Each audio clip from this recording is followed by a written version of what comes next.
Hello, ഇന്നിവിടെ Adobe after effect ഉപയോഗിച്ച് നമുക്ക് മോഷൻ ഗ്രാഫിക്സ് എങ്ങനെ ക്രിയേറ്റ് ചെയ്യാം എന്ന് നോക്കാം. ഒരു ടെക്സ്റ്റ് മോഷൻ ഗ്രാഫിക്സ്, നമുക്കൊരു വീഡിയോയുടെ ടൈറ്റിൽ എങ്ങനെ ക്രിയേറ്റ് ചെയ്യാം എന്നൊക്കെ നോക്കാം. അതിനായി ആഫ്റ്റർ എഫക്റ്റ് ഓപ്പൺ ചെയ്യുക. ഒരു പുതിയ ന്യൂ കോമ്പോസിഷൻ ക്രിയേറ്റ് ചെയ്യുക. High definition 1920 1080px. ഓക്കെ, നമുക്കിവിടെ ടൈം സെറ്റ് ചെയ്യാം. ഞാനൊരു 5 മിനിറ്റാണ് ടൈം കൊടുത്തത്. 5 മിനിറ്റ് ആവശ്യമുണ്ടെങ്കിൽ 5 മിനിറ്റ്, അല്ലെങ്കിൽ അത് കുറച്ച് മതി. ഒരു ബാക്ക്ഗ്രൗണ്ട് കളർ നമുക്ക് ഏതെങ്കിലും ഒന്ന് സെലക്ട് ചെയ്യാം. ഓക്കെ, ഇനി നമുക്ക് ഇതിന് ഒരു ബാക്ക്ഗ്രൗണ്ട് എഫക്റ്റ് നമുക്ക് കൊടുക്കാം. ബാക്ക്ഗ്രൗണ്ടായിട്ട് കൊടുക്കാൻ ഇവിടെ എഫക്ട്സ് ആൻഡ് പ്രീസെറ്റ് എന്നുള്ള ഒരു ടാബ് കാണാം. ഇത് കാണാത്ത ആൾക്കാർ ഇവിടെ വിൻഡോ മെനുവിൽ പോയിട്ട് എഫക്റ്റ് ആൻഡ് പ്രീസെറ്റ് ഇത് ക്ലിക്ക് ചെയ്ത് കൊടുത്താൽ ഇവിടെ കാണുന്നതായിരിക്കും. ഇതിനകത്ത് അനിമേഷൻ പ്രീസെറ്റ്സ്, അതിൻ്റെ സബ് മെനുവിൽ നമുക്ക് കാണാം ബാക്ക്ഗ്രൗണ്ട്സ്. ഇതിൽ നിന്നും നമുക്ക് ആവശ്യമുള്ള ഒരു ബാക്ക്ഗ്രൗണ്ട് നമുക്ക് സെലക്ട് ചെയ്യാം. ഇവിടെ കർട്ടൻ എന്നൊരു ബാക്ക്ഗ്രൗണ്ട് ഞാൻ സെലക്ട് ചെയ്യുന്നു. ഇത് ടൈം ലൈനിൽ നമ്മൾ മൂവ് ചെയ്യുമ്പോൾ നമുക്ക് ഒരു കർട്ടൻ എഫക്റ്റ് നമുക്ക് കാണാം ഇതിൽ. ഇനി നമുക്ക് വേണ്ടത് ഇതിനകത്ത് ഒരു ടെക്സ്റ്റ്. അതിനായി ഇവിടെ ഫയൽസിൽ ഇവിടെ നമുക്ക് റൈറ്റ് ക്ലിക്ക് ചെയ്തിട്ട് ന്യൂ ടെക്സ്റ്റ് എൻ്റർ ചെയ്യാം. For example test title animation, test title animation എന്ന് കൊടുത്തു. ഇതിൻ്റെ ടെക്സ്റ്റിന് വേണ്ട ചേഞ്ചസ് നമുക്ക് ഇവിടെ ക്യാരക്ടർ എന്നുള്ള ഇതിനകത്ത് നമുക്ക് ഇതിൻ്റെ ചേഞ്ചസ് വരുത്താവുന്നതാണ്.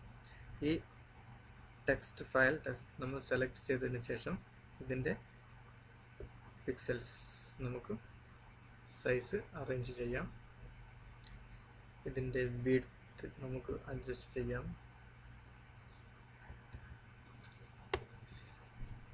പിന്നെ ഇതിൻ്റെ ഹൈറ്റ് നമുക്ക് വേണമെങ്കിൽ ഇവിടെ നമുക്ക് ആവശ്യമുള്ള ചേഞ്ചസ് നമുക്ക് വരുത്താവുന്നതാണ്.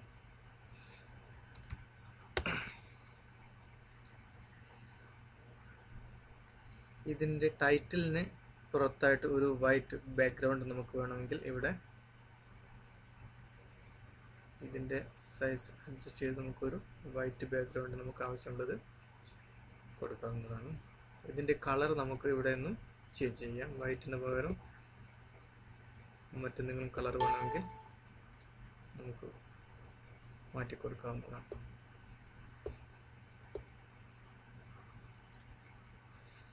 ഇനി ഈ ടെക്സ്റ്റിന് വേണ്ട ബേസിക് ആയിട്ടുള്ള ചില അനിമേഷൻസ്, ഇതിൻ്റെ ട്രാൻസ്ഫോം എന്നുള്ള സബ് മെനുവിൽ നിന്നും നമുക്ക് ഇവിടെ കാണാം കുറേ സ്റ്റോപ്പ് വാച്ചസ്. ഈ ടൈം ഡിപ്പെൻഡ് ആയിട്ട് ഇതിന് വേണ്ടി നമുക്ക് ചേഞ്ചസ് നമുക്ക് കൊടുക്കാൻ സാധിക്കുന്നതാണ്. നമുക്ക് ആദ്യം ഈ ടൈറ്റിൽ നമുക്ക് സെൻട്രലായിട്ട് സ്ക്രീനിൻ്റെ സെൻറ്ററായി വരുന്ന രീതിയിൽ നമുക്ക് അലൈൻ ചെയ്ത് വെക്കാം. അതിനായിട്ട് ഇവിടെ ടൈറ്റിൽ ആക്ഷൻ സേഫ് ക്ലിക്ക് ചെയ്യുക. നമുക്ക് ഒരു ചെറിയ ബോർഡർ ഇവിടെ കാണാൻ സാധിക്കും. അപ്പോൾ അതിൻ്റെ മാക്സിമം സെൻറ്റർ ആക്കിയിട്ട് നമുക്ക് ഇത് സെറ്റ് ചെയ്യാം. അതിനുശേഷം ഈ ബോർഡർ നമുക്ക് റിമൂവ് ചെയ്യാവുന്നതാണ്. ഇനി സപ്പോസ് നമുക്ക് ഇതിൻ്റെ പൊസിഷൻ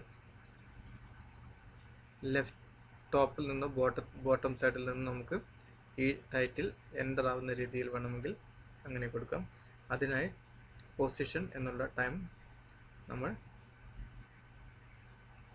ഓൺ ചെയ്യുക.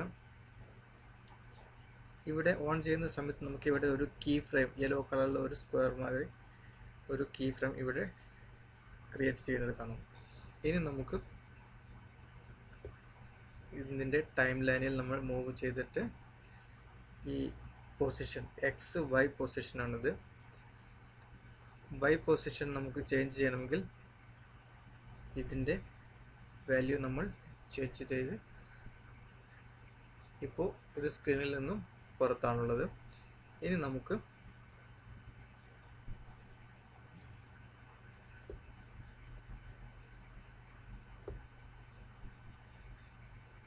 ഇതിൻ്റെ അനിമേഷൻ എങ്ങനെയാണെന്ന് നോക്കാം.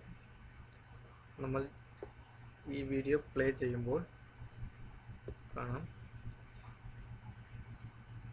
സ്റ്റാർട്ടിങ്ങിൽ സ്ക്രീനിൽ നിന്നും ഔട്ടായിക്കൊണ്ടിരിക്കുന്ന ഒരു ഇതാണിത്. ഇത് നമുക്ക് നേരെ തിരിച്ച് സ്ക്രീനിലോട്ട് എൻ്റർ ആവുന്ന രീതിയിൽ വരണമെങ്കിൽ ഇതിൻ്റെ ഈ കീ വാല്യൂസ് നമുക്ക് റിവേഴ്സിൽ കൊടുത്താൽ പോലും മതിയാവും. ഇപ്പോൾ നമുക്ക് കാണാം ഇതിൻ്റെ വ്യത്യാസം. നമ്മൾ പ്ലേ ചെയ്യുമ്പോൾ താഴെ നിന്ന് മുകളിലോട്ട് സെൻറ്ററിൽ വന്ന് സ്റ്റോപ്പ് ആവും. ഈ വീഡിയോയ്ക്ക് തന്നെ ഈ അനിമേഷൻ കൂടാതെ ഇതിനകത്ത് നമുക്ക് എക്സ്ട്രാ അനിമേഷൻസ് നമുക്ക് സെറ്റ് ചെയ്യാവുന്നതാണ്.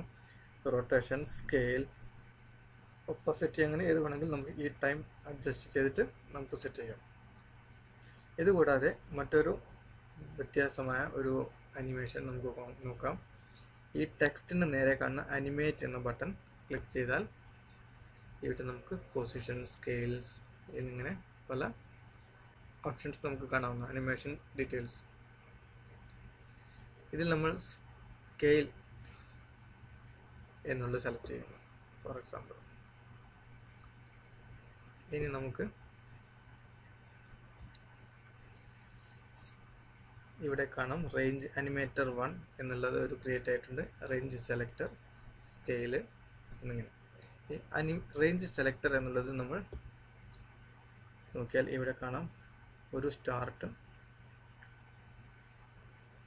പിന്നെ എൻഡ്, ഓഫ്സെറ്റ്, അതേപോലെ തന്നെ താഴെയായിട്ട് സ്കെയിൽ. റേഞ്ച് സെലക്ടറിൽ സ്റ്റാർട്ട് എന്നുള്ള ബട്ടണിലെ ടൈമർ നമ്മൾ സ്റ്റാർട്ട് ചെയ്യുക. അതിനുശേഷം എൻഡിങ് പൊസിഷനിൽ വന്നിട്ട് നമുക്ക് ഇതിൻ്റെ വാല്യൂ 100 നമുക്ക് മാറ്റാം. നമുക്ക് കാണാം ഈ 100 മാറ്റുമ്പോൾ ഈ സ്ക്രീനിൽ നമ്മൾ ഓരോ ടെക്സ്റ്റിനും ഇടയിലൂടെ ഒരു കഴ്സർ മൂവ് ആയിക്കൊണ്ടിരിക്കുന്നത് കാണാം. പക്ഷേ നമുക്ക് ഇവിടെ ഒരു വ്യത്യാസം ഒന്നും കാണാൻ സാധിക്കുന്നില്ല. നോർമൽ ഇതിനു മുന്നേ നമ്മൾ കൊടുത്തിട്ടുള്ള ഒരു അനിമേഷൻ അല്ലാതെ എക്സ്ട്രാ അനിമേഷൻ ഒന്നും കാണുന്നില്ല. അതിന് കാരണം നമ്മൾ ഇതിൻ്റെ വാല്യൂ, സ്കെയിലിംഗ് എന്നതിൻ്റെ വാല്യൂ നമ്മൾ ഇതുവരെ ചേഞ്ച് ചെയ്തിട്ടില്ല. അതുകൊണ്ടാണ്. സപ്പോസ് നമ്മൾ ഇതിൻ്റെ 100 എന്നത് പകരം 0 എന്ന് കൊടുക്കാം. നമുക്ക് 0. ഇനി നമുക്ക് നോക്കാം, ഓരോ ടെക്സ്റ്റും 0-ലിരുന്നും 100 അതിൻ്റെ സ്കെയിലിംഗ് കൂടി വരുന്നത് നമുക്ക് കാണാം.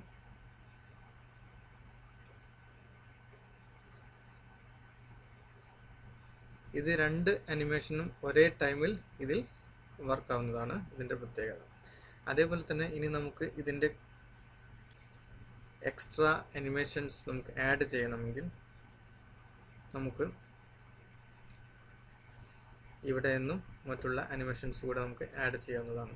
സപ്പോസ് നമുക്ക് റൊട്ടേഷൻ എന്ന എക്സ്ട്രാ അനിമേഷൻ കൂടെ നമുക്ക് വേണമെങ്കിൽ റൊട്ടേഷൻ സെലക്ട് ചെയ്തിട്ട് നമ്മളിവിടെ ആംഗിൾ 45 ഡിഗ്രി സെറ്റ് ചെയ്താൽ നമ്മൾ ഓരോ ലെറ്ററും 45 ഡിഗ്രി ആംഗിളിൽ നിന്നും 0 ആംഗിളിലോട്ട് അനിമേറ്റ് ആയി വരുന്നത് കാണാം.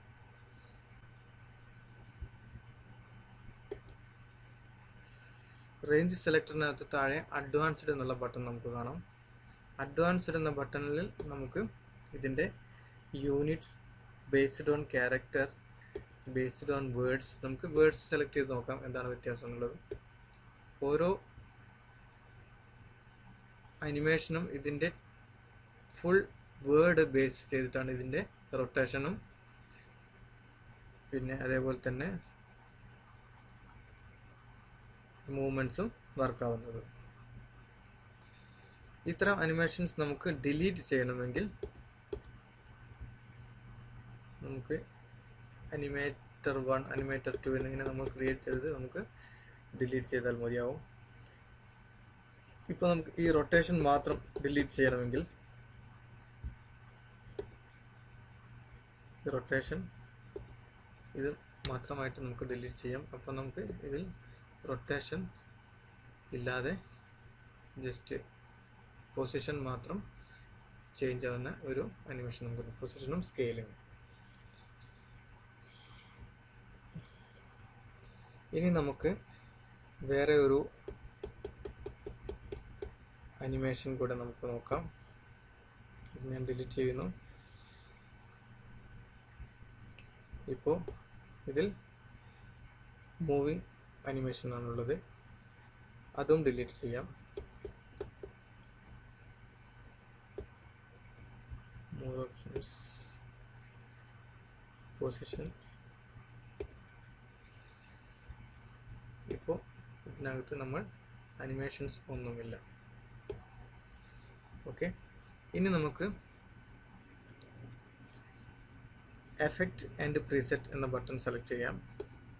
അതിനകത്ത് നമുക്ക് കാണാം അനിമേഷൻ പ്രീസെറ്റ്സ്. ഇതിൽ താഴെ ടെക്സ്റ്റ് എന്ന് കാണാം. ടെക്സ്റ്റിന് animate in, animate out. Animate in എന്നുള്ള ബട്ടണിൽ നമുക്ക് നോക്കാം സെൻട്രൽ സ്പൈറൽ. ഇത് നമുക്ക് നോക്കാം എങ്ങനെ ഉണ്ടാവുന്നു. ഇതിൻ്റെ പൊസിഷൻ നമുക്ക് അറേഞ്ച് ചെയ്യാം, ഏതൊക്കെ ഏരിയയിലാണ് ഇത് വേണ്ടതെന്നുള്ളത്. ഇനി നമുക്ക് അപ്ലൈ ചെയ്ത് നോക്കാം. ഈ ലെറ്റേഴ്സ് സ്പൈറലായിട്ട് മൂവ് ചെയ്ത് ഫിനിഷിങ്ങിൽ കറക്റ്റ് ആവുന്നത് കാണാം.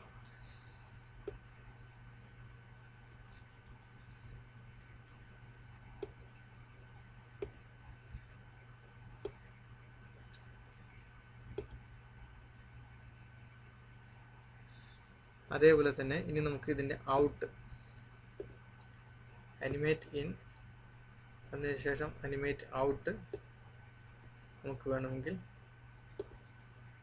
ഇതേപോലെ നമ്മൾ ടെക്സ്റ്റ് സെലക്ട് ചെയ്യുക. അനിമേറ്റ് ഔട്ട് എന്നുള്ളതിൻ്റെ സബ് ആയിട്ടുള്ള ഏതെങ്കിലും ഒരു slide tool, each word tool നമുക്ക് നോക്കാം എങ്ങനെയുണ്ട്. ഓരോ വേർഡ്സും അങ്ങനെ ഡിസപ്പിയർ ആവുന്നത് കാണാം. ഫസ്റ്റ് കൊടുത്ത അനിമേഷൻ പ്രകാരം റാൻഡം ഇൻ ആയിട്ട് അതേപോലെ റാൻഡം ഔട്ടായിട്ട് പോകുന്നു. ഇത് വളരെ ബേസിക് ആയിട്ടുള്ള അനിമേഷൻസ് ആണ്. ഇതിനകത്ത് നമുക്ക് കൂടുതൽ ഓപ്ഷൻസ് ഉണ്ട്. നമുക്ക് ഓരോന്നും ട്രൈ ചെയ്ത് നമുക്ക് മനസ്സിന് ഇണങ്ങിയ രീതിയിൽ ആവശ്യമുള്ള അനിമേഷൻസ് നമുക്ക് ഇവിടെ നിന്ന് കൊടുക്കാവുന്നതാണ്. ഇത്രയും ചെയ്ത ശേഷം നമുക്ക് ഈ ഫയൽ നമുക്ക് റെൻഡർ ചെയ്യാം. അതിനായി നമ്മൾ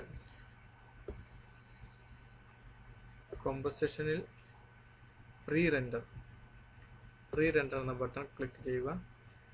ആവശ്യമുള്ള സ്പേസ് കമ്പ്യൂട്ടറിൽ ഉണ്ടായിരിക്കണം. സ്പേസ് ഉള്ള ഡ്രൈവിലോട്ട് നമുക്ക് ഇതിൻ്റെ ഫയൽ ഔട്ട്പുട്ട് സേവ് ചെയ്യാം. ഇതിന് ടെക്സ്റ്റ് അനിമേഷൻ എന്ന് കൊടുക്കുന്നു. ഞാൻ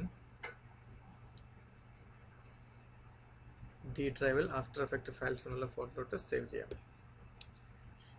ഇത്രയും പ്രീ റെൻഡർ കൊടുത്തു കഴിഞ്ഞ ശേഷം നമുക്കിവിടെ റെൻഡർ എന്നുള്ള ബട്ടൺ പ്രസ് ചെയ്യേണ്ടതാണ്.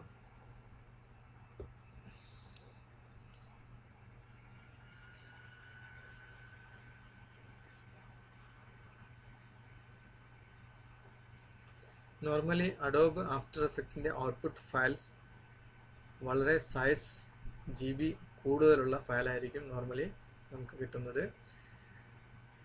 ഔട്ട്പുട്ട് ഫയൽ കിട്ടിയതിന് ശേഷം നമുക്ക് ഏതെങ്കിലും ഫയൽ കൺവേർഷൻ സോഫ്റ്റ്വെയർ ഉപയോഗിച്ച് ഇതിൻ്റെ ഫയൽ സൈസ് നമുക്ക് കുറയ്ക്കാൻ സാധിക്കുന്നതാണ്. വീഡിയോ കൺവേർട്ടർ ടൂൾസ് നമുക്ക് ഉപയോഗിക്കാം ഇതിനായിട്ട്. റെൻഡറിങ് കഴിഞ്ഞിരിക്കുകയാണ്. ഇനി നമുക്ക് ഇതിൻ്റെ ഔട്ട്പുട്ട് ഫയൽസ് നോക്കാം. കമ്പ്യൂട്ടറിൽ ഡി ഡ്രൈവിൽ കൊടുത്തത് after effect files, text animation. ഇതാണ് ഞാൻ ഇപ്പോൾ ക്രിയേറ്റ് ചെയ്ത വീഡിയോ.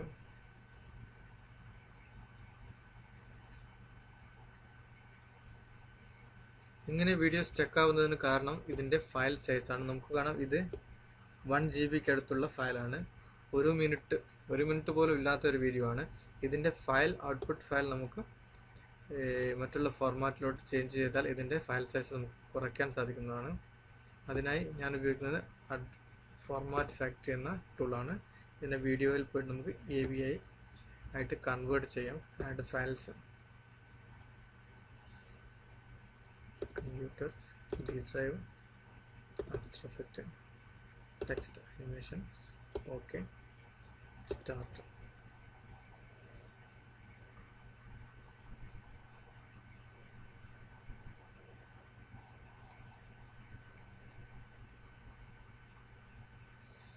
ഇങ്ങനെ ചെയ്തു കഴിഞ്ഞാൽ 957 MB ഉള്ള ഫയൽ സൈസ് വളരെ ചെറിയ ഒരു ഫയലായിട്ട് നമുക്ക് മാറ്റിയെടുക്കാവുന്നതാണ്.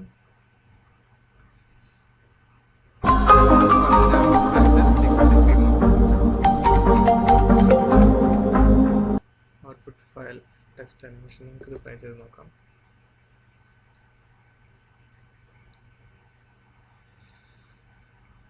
വളരെ സിമ്പിളായിട്ടുള്ള ഒരു സോഫ്റ്റ്വെയർ ആണ്.